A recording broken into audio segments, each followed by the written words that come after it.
जब भी पुलिस की नौकरी की बात आती है तो व्यस्तता सबसे पहले आती है। कहा जाता है कि पुलिस की नौकरी में ना तो खाने पीने का टाइम मिलता है, ना अपना परिवार के लिए टाइम मिलता है। लेकिन आज हम आपको एक ऐसे शख्स से मिलाने जा रहे हैं जिन्होंने व्यस्तता भरी नौकरी में भी वो कमाल कर दिया जिसके बारे में लोग सिर्फ सोचते रह जाते हैं। आज हम आपको मिलाने जा रहे हैं सुंदरलाल जी से, जो जयपुर कमिश्नरेट के प्रताप नगर थाने में एसआई के पद पर तैनात है, जिन्होंने व्यस्तता भरी जिंदगी में भी एक किताब लिखी, बनी ठनी। सर, आपने अपनी शुरुआती शिक्षा कहाँ से पूरी की, किस तरीके से आप इस मुकाम तक पहुँचे? शुरुआती शिक्षा के बारे में बताएंगे कुछ? जी साहब, मैं ग्रामीण पृष्ठभूमि से संबंधित हूँ। मैंने मेरी एजुकेशन है वो ग्रामीण स्कूल से ही प्राप्त की है। मैंने कक्षा 12 तक पढ़ाई की है सरकारी स्कूल में। फिर मेरी पारिवारिक पृष्ठभूमि अच्छी नहीं होने के कारण मैंने non collegiate BA, MA, BEd किया है। मैंने 12वीं के बाद ही प्राइवेट स्कूल में पढ़ाने का काम शुरू कर दिया था, जिसके कारण मेरे घर का खर्चा चलता रहा और मैं आगे की पढ़ाई करता रहा। बीएड के दौरान मेरा ग्राम सचिव के पद पर चयन हो गया था। उसके बाद मैं संतुष्ट नहीं होने के कारण उस नौकरी से फिर मैं तैयारी करता रहा। यूपीएससी सिविल सर्विसेज के इंटरव्यू तक पहुंचा। इसी दौरान आरपीएससी सिविल सर्विसेज में भी इंटरव्यू तक पहुंचा और इसी दौरान मेरा राजस्थान पुलिस सब इंस्पेक्टर में चयन हो गया। फिर मैंने Rajasthan police sub inspector join कर लिया।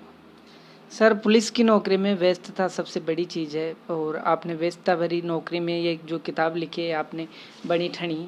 सर, ये इसका शीर्षक इतना प्यारा है, ये शीर्षक कहाँ से लिया आपने? किस तरीके से आपके दिमाग में ये बात आई कि शीर्षक इसका बनी ठनी रखा जाए और इस किसे समर्पित है? जी, मैंने ये जो कविता संग्रह लिखा है बनी ठनी, मैं श्रृंगारस का कवि हूँ। श्रृंगारस में लिखता हूँ।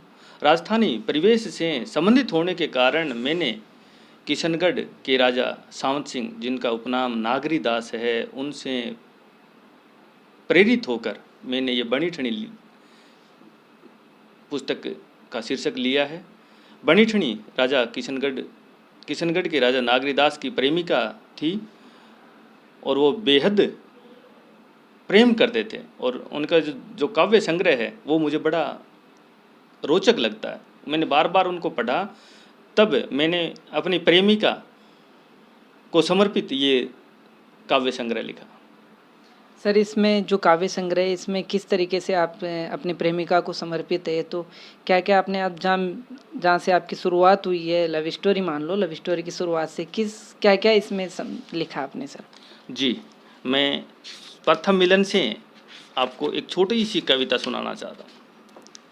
मैंने प्रथम मिलन में लिखा, मैंने यह नहीं सोचा था एक दिन ऐसा भी होगा, एक सुंदरी रमणी से यो मधुर मिलन भी होगा, क्या मेरे जीवन में भी होगा प्रेम का संचार, पर उसने तो मेरे दिल में बसा दिया नया संसार।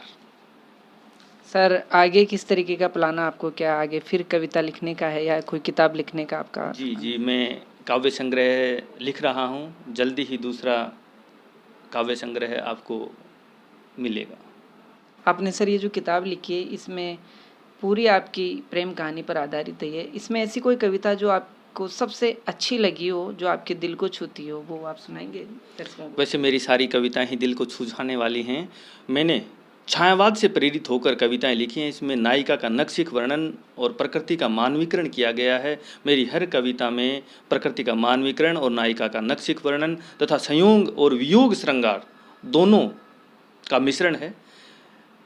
फिर भी मैं आपको एक कविता का हवाला देकर बताना चाह रहा हूँ। चांदनी रात। चांदनी रातों में जब होगा तेरा साथ, चांदनी रातों में जब होगा तेरा साथ, घूमने निकलेंगे ले हाथों में हाथ, झिलमिल झिलमिल तारे चमकेंगे, तेरे हाथों में प्यारे गुलाब महकेंगे, मैं चलता फूलों की लेकर डाली, तेरे जूड़े में गजरा होगा आली, मंद मंद पवन में जब जुल्फें झूमे तेरी, इन्हें देख मेरे मन में होती हेरा फेरी, एक चांद आकाश में चमके दूसरा मेरी बाहों में, एक शीतलता बरसाता दूसरा तड़पाता आहों में, एक चांद की चांदनी प्यारी दूसरे का कोमलपन, उसके कोमलपन से शीतल हो गया मेरा मन, स्वच्छ चांदनी बिछी रहेगी, मेरी व्यथा छिपी रहेगी, वो मेरी बाहों में बाहें डाल बैठी रहेगी। हरी हरी घास पर तुहिन कण गिरते होंगे, पर मेरी आँखों से मधुर मिलन के मोती बरसते होंगे। ज्यों ज्यों चांदनी शीतल होती जाती, मेरे सीने में जलन बढ़ती जाती। मन मचले मेरा सीने में दावाग्नि जलती, वो आनंद का घन बन बरस पड़ती। सर मेरा लास्ट सवाल आपसे, सर आपने ये कमाल कैसे किया, समय कैसे निकाला इसके लिए? आप कब लिखते थे? नौकरी में रहने के बावजूद आपने जो किताब लिखी इसमें कितना समय लगा और आप कब इसके लिए समय निकालते थे? मैं ड्यूटी के दौरान जब भी मुझे समय मिलता मैं काव्य संग्रह लिखता। मैंने राजस्थान पुलिस सब इंस्पेक्टर की ट्रेनिंग के दौरान भी कुछ कविताएं लिखी थी, और उस ट्रेनिंग के दौरान मैंने जो सारी कविताएं हैं मेरी पत्नी को समर्पित हैं लिखी। और उसके बाद अब मैं थाने में पोस्टिंग हुआ तो जब भी ड्यूटी लगती या जब भी मैं फ्री रहने की कोशिश करता, उसी टाइम मैं ये काव्य संग्रह लिखता।